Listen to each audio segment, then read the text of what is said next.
All right, I'm going to go ahead and do the video lecture for Chapter 16, Cenozoic Earth History. Specifically, what we're going to be talking about is the period of time from about the end of the Cretaceous, roughly 65 to 66 million years ago, to about 2.6 million years ago, or what's the beginning of the Quaternary Period. Now, the Cenozoic only represents about 1.4% of the total history of the Earth, but it's the closest to us, and so we have the best data for it. Keep in mind that a lot of the data, when we're looking back in time, is dependent on how far back we're looking. The further back in time we're looking, the harder it is to see finer grain measurements, and so the closer we get to us, the easier it is to see finer grain measurements in time. So the era is split into three periods: the Paleogene, the Neogene, and the Quaternary. The Paleogene goes from about 66 million years to about 23 million years ago.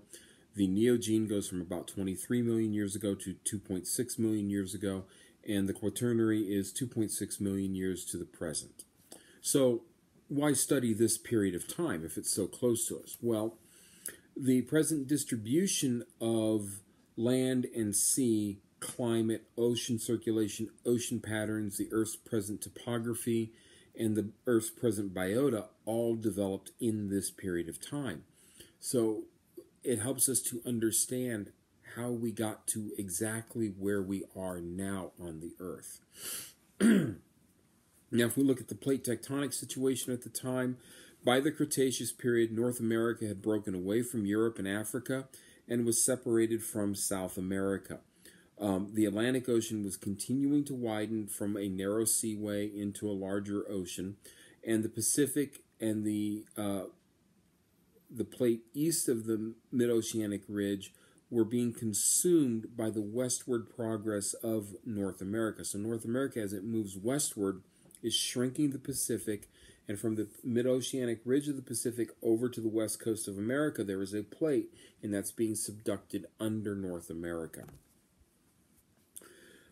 Eventually, the mid-oceanic ridge was consumed under a portion of North America, especially in today what we call California, and that was what became of the, or created, I should say, the San Andreas Fault. This resulted in an asymmetric distribution in the ages in the ocean's lithosphere for the Pacific Ocean. If you measure what little oceanic lithosphere is available on the eastern side of the Pacific, it tends to be very young, and the same lithosphere on the west side of the Pacific is going to be much older, almost 200 million years old. Also during this period of time, India moved northward and actually moved at an accelerating pace and eventually collided with Asia. We also saw the beginning of rifting in East Africa to create the Great East African Rift, as well as the Red Sea and the Gulf of Aden. In terms of the orogenic belts during this period of time, the Alpine Himalayas, which extend from basically Spain through the Mediterranean, the Middle East, India, into Southeast Asia, are created. The Alps extend from southern Europe or through southern Europe as Africa moves northward towards Europe. In fact, if you actually look at the top of the Alps, especially a mountain like the Matterhorn, the top rocks of the Matterhorn are actually part of the African plate. So a portion of Africa was actually shoved up and over southern Europe, and that created part of the mountains that we call the Alps today. The Himalayas are the roof of the world today. Basically, in the early Cretaceous, India broke away from Gondwana, and it began to race northwards towards the subduction zone along the southern margin of Asia. The descending oceanic plate formed a volcanic chain, very much like the volcanic chain along that makes up Japan or parts of the Caribbean. And this also initiated large granitic plutons that were in place throughout the continental mass of Asia. These now make up a bunch of Tibet today. Excuse me. The volcanoes were eventually destroyed as India finally collided with Asia, and that material was basically just smeared into the mix between the two.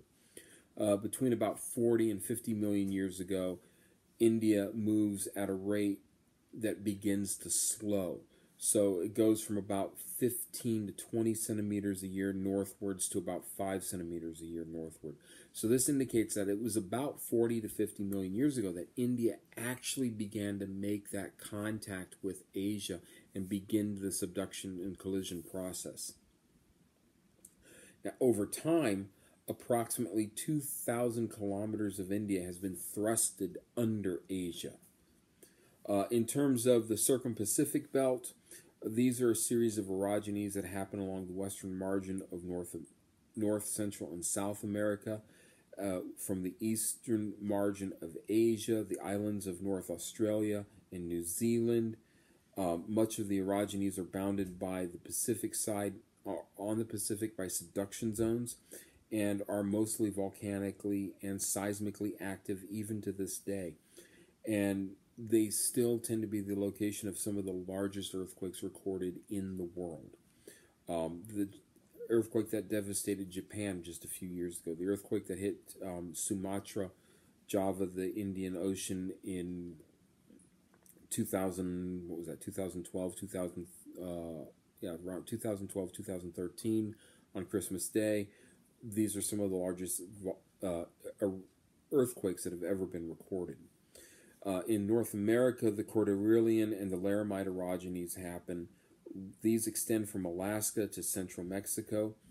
Strangely enough, they affect a great deal inland of the subduction zones in North America.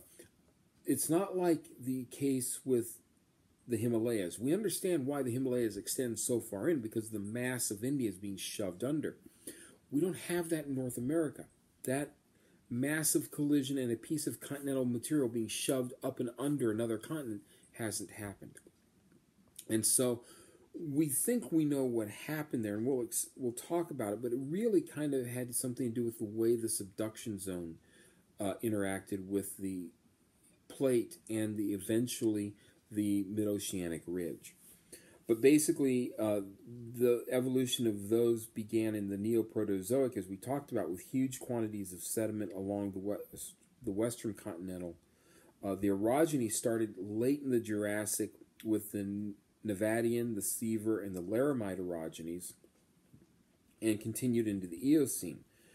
But the region has continued to evolve due to large-scale block faulting, extensive volcanism, and vertical uplift and deep erosion, which is probably a relationship to the changes that are happening beneath the surface of the Earth due to the fact that the subducted plate of the Eastern Pacific has peeled away from the continent. We still see seismic activity and volcanic activity indicating that there are plate interactions that are still continuing within the western portion of the Cordilleran orogeny. The Laramide was the third of the deformation events in the Cordillera, beginning in the late Jurassic. The Laramide started really in the late Cretaceous and continued through to the Eocene, but it differed from the previous orogenies in that it was further inland from the convergent boundary. Igneous emplacement was not really common with it, and neither was volcanism, which is kind of strange for a mountain building event. There was an awful lot of vertical deformation, fault-bounded uplifts and faults, folding, thrusting. So what we think was happening is that in the previous orogenies, what was called the Farallon plate was subducting at probably a normal angle, which would have been around 50 degrees. So if this is the horizontal, we measure the angle from the horizontal this way, so a little past 45 degrees, so about like that. So it was going down steeply. As the western margin of North America moved westward, the volcanism taking place is going to occur somewhere around 150 to 200 kilometers inland of that trench on that angle. But in the late Cretaceous, the subduction angle began to change. It began to become shallower.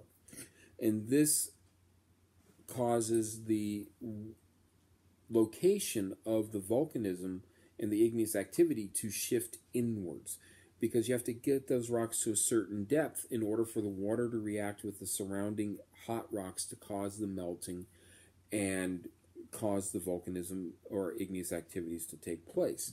And what's happening is the subducting plate is actually getting flatter and flatter and flatter. The hypothesis for this is basically that you're approaching the mid-oceanic ridge. As you approach the mid-oceanic ridge, the plate you're subducting is becoming hotter and more buoyant, and therefore it wants to maintain a shallower angle. And so that's what we think was happening at the time.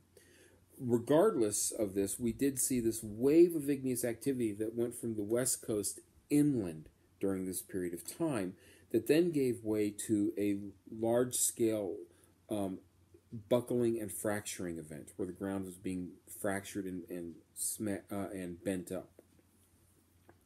Now, by the mid-Eocene, the deformation ceased and igneous activity began to resume. And this was caused either by the subduction plate either peeling off or some sort of mantle plume happened. I think the peeling off kind of explains it, because there was also a period of uplift that occurred late in the Neogene and continued in some areas such as the Teton Range of Wyoming, as well as the Basin and Range in Arizona, where the ground was stretched. And it makes more sense that it was stretched from the peeling off of the plate and the resulting material trying to come back in to fill that void, at least in my mind. For the Cordilleran igneous activities that were occurring in the Paleogene, there were a number of small plutons that formed. Now, these are mineral-rich, metal-rich. They emplaced a lot of copper and molybdenum-bearing stocks in Utah, Nevada, Arizona, and New Mexico. Volcanism was common, but it varied by location, intensity, and eruptive style. For example, the Flagstaff area. If you've ever been to Flagstaff, there are a lot of hills around Flagstaff. Most of those hills are actually volcanoes. And most of them are small shield volcanoes. So the small outflows of fairly runny lava that creates a small mound, sort of like a shield laying on the ground. But then you had periods of time where you had cinder cones, these small-scale eruptive events where you have magma that's basaltic in nature coming to the surface, but it's also very rich and volatile, so it's throwing a lot of material into the air, building up a pile of fragments that creates a cinder cone. And then you also have the San Francisco Peaks, which were a prototypical stratovolcano that were thousands of feet higher than they are today, until they blew their top and then were eroded. In the Pacific Northwest, we have a completely different set of events that are happening. We have the Columbia Plateau that is underlaid by something like 200,000 cubic kilometers of lava from the Miocene, known as the Columbia River Basalts.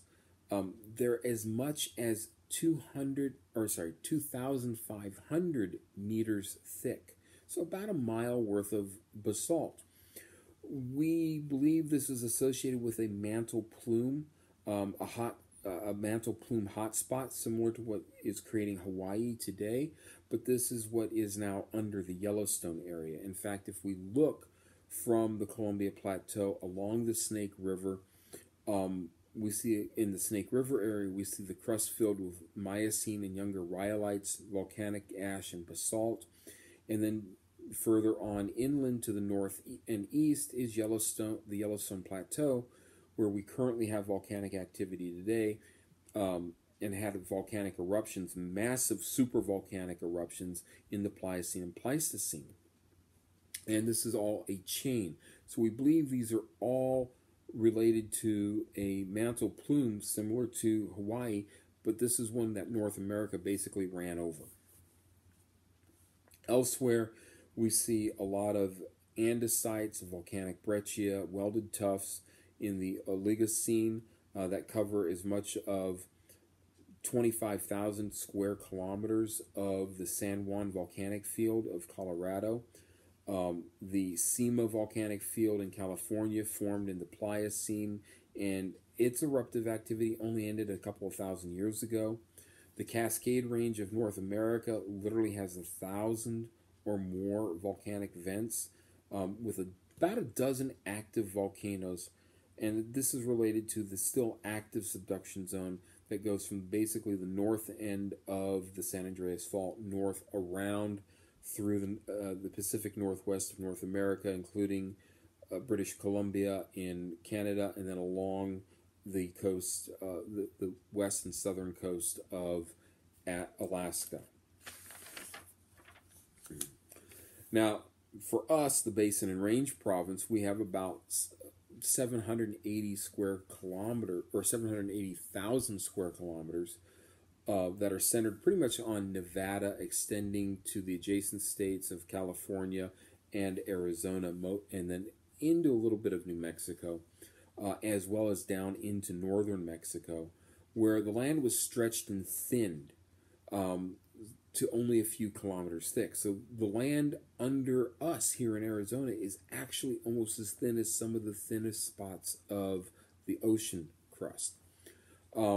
We have somewhere around, in this range, in the Basin and Range Province, we have somewhere around 400 north-south oriented block fault mountains. They're all bounded by normal faults.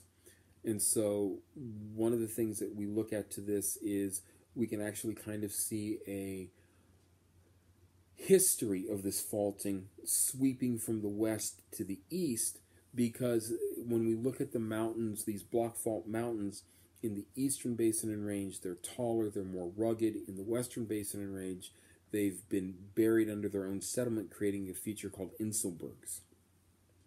Now, prior to the faulting in the early Miocene, eruptions covered large areas with rhyolite lava flows and pyroclastic materials.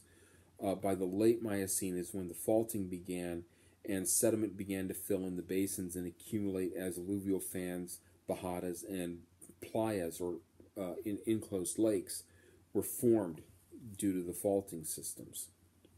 The western margin of this is bounded by faults along the east flank of the Sierra Nevada. In the Pliocene, uplift tilted the Sierra Nevada up to the point where they now stand some 3,000 meters above the Basin and Range. But get this, before the Sierra Nevada rose up, the climate here in southern Arizona was a subtropical climate. But because of the Sierra Nevada, we have become a arid climate. So it used to be wetter here, much wetter, sort of a temperate tropical rainforest almost, or subtropical rainforest. Now the Colorado Plateau, that's a bit of a different ball of wax altogether. When you look at a map of the southwestern United States, the Colorado Plateau kind of sits there as this large, fairly flat-looking chunk of land that's got a deep gorge going through it that we call at one end called the Grand Canyon. In the Paleogene, the Laramide deformation yielded some broad anticlines and arches of basins and normal faults. But in the area of the Colorado Plateau, this deformation is very, very minor. It's far less intense than anything else that happened in the rest of North America at this time. This may be due, and this is kind of going back to actually some research I was involved in as an undergraduate student. This may be due to the fact that the basement rocks, especially the Precambrian basement rocks in the Colorado Plateau, seem to have higher levels of uranium, thorium, and potassium, all radioactive, which may have produced a higher heat flow in those rocks, which allowed them to behave more ductily, meaning that when squeezed, they kind of deformed differently and pushed the Colorado Plateau up instead of allowing all that deformation to deform the rocks in the plateau itself. So the stress and strain, because of this higher heat, may have passed through it instead. Then in the Neogene, the area was uplifted from nearly sea level to between 1,200 and 1,800 meters above sea level. This actually created an interesting thing. There's some actual evidence out there that the Colorado River used to flow in the opposite direction, and that the uplift of the Colorado Plateau actually changed the direction of flow. We also see in the Colorado Plateau, just to kind of give you an idea of the power of that uplift, what are called entrenched meanders. When rivers get old and they're on fairly flat land, they meander back and forth. They wander back and forth across the landscape. When the Colorado Plateau uplifted, it uplifted so fast that as that river began to downcut, it couldn't straighten out fast enough, so it downcut through the sedimentary rocks of the area faster than it could try to straighten out. And so it created what are called the Goose Necks, which are this area of entrenched meanders, where they're so close together, they literally form these narrow little ridges that look like the necks of geese. The Rio Grande Rift, that began happening about 29 million years ago. And this is an area where basically through what's today the Rio Grande River, the land began to spread apart. But it basically only persisted for about 10 to 12 million years. And then it began again about 17 million years ago and moved to the present. But it's very slow rifting. It's only moving at something like 2 millimeters a year. So it may be a failed continental rift. It might not lead to the formation of an ocean system like the Red Sea or the Gulf of Aden, or once the volcanism stops blocking the axis of the oceans, the East African Rift. In terms of the Pacific coast, prior to the Eocene, the entire Pacific coast was a convergent plate boundary where the Farallon Plate was subducted under North America from basically Mexico to Alaska. But it's now broken into two different plates, the Juan de Fuca and the Cocos Plate. And this is because North America basically overran and collided with the Pacific Ridge, and that created the San Andreas Transform Fault. In terms of the continental interior for North America, North Central America, the Great Plains, the Central Lowlands during the Cretaceous were covered by the Zuni Epiperic Sea, aka the Cannonball Seaway, which I believe I mentioned last night. This retreated by the early Paleogene, except for a remnant in North Dakota. Igneous activity was not really widespread in the interior. There was some parts in the Great Plains, such as northeast New Mexico, parts of Colorado, Wyoming, Montana, South Dakota. But basically, outside of those areas, there really wasn't any to speak of. The Cenozoic history of the Appalachian Mountains, on the other hand, the late Paleozoic, the region experienced block faulting as Pangaea broke up. By the end of the Mesozoic, erosion had reduced those mountains to almost a flat plain, with rivers flowing into the newly formed Atlantic. But in the Cenozoic, the area was uplifted. The rivers cut through that sediment into the more resistant rocks, creating what are called water gaps. This may have been because of the uplift forces that are created by what's called isostasy. Big mountains like the Appalachians were, when they were formed, much like the Himalayas, have very deep roots, very light crustal material. And over time, that as the tops are worn off, that material at the bottom rises up. And so you get uplift being caused by erosion. It's kind of an interesting way of looking at it.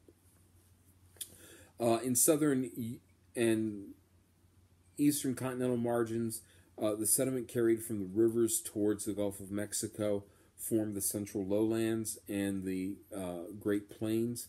The western edge of the all the way to the western edge of the Appalachians, filling in parts of the Gulf of Mexico.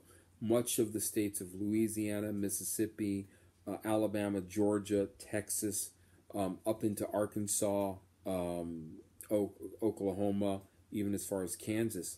That all, when the Gulf of Mexico first opened up, that was all ocean. It's all been filled in by sediments. The sediments shedded from the uplift of the Appalachians and also helped to create the Atlantic coastal plain, and did a lot there to build up what today we consider the east coast of North America. With that, that's the brief form of the lecture on Chapter 16. Again, please keep in mind these notes are following the book, so please go ahead and refer back to the book. You can see all the illustrations in the book about the timelines and whatnot. Next week, when we come back on Wednesday, we'll talk the Quaternary Period, the last 2.6 million years. Some very interesting things, namely the glacial periods that took place, which also led to the unusually stable climate that we're enjoying right now, which we may be losing, but we'll go through that. The rest of the semester, we will also go through Chapter 18, Life in the Cenozoic. We'll go through that. We will also spend some time looking at the mammals. Chapter 19 is going to be a special one we do because we're going to take the primates and human evolution by themselves. So please be ready to look at those in a couple of weeks. Pretty close to the end of the semester in terms of the lectures.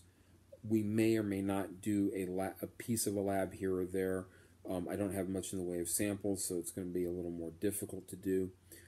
But Chapter 19 will be the last chapter we cover. After that, we're going to get into the student presentations and papers, so get ready for those. You've had that assignment all semester long. Now's the time to start getting it together. With that, I'll see you guys later. Have a good weekend. Take it easy.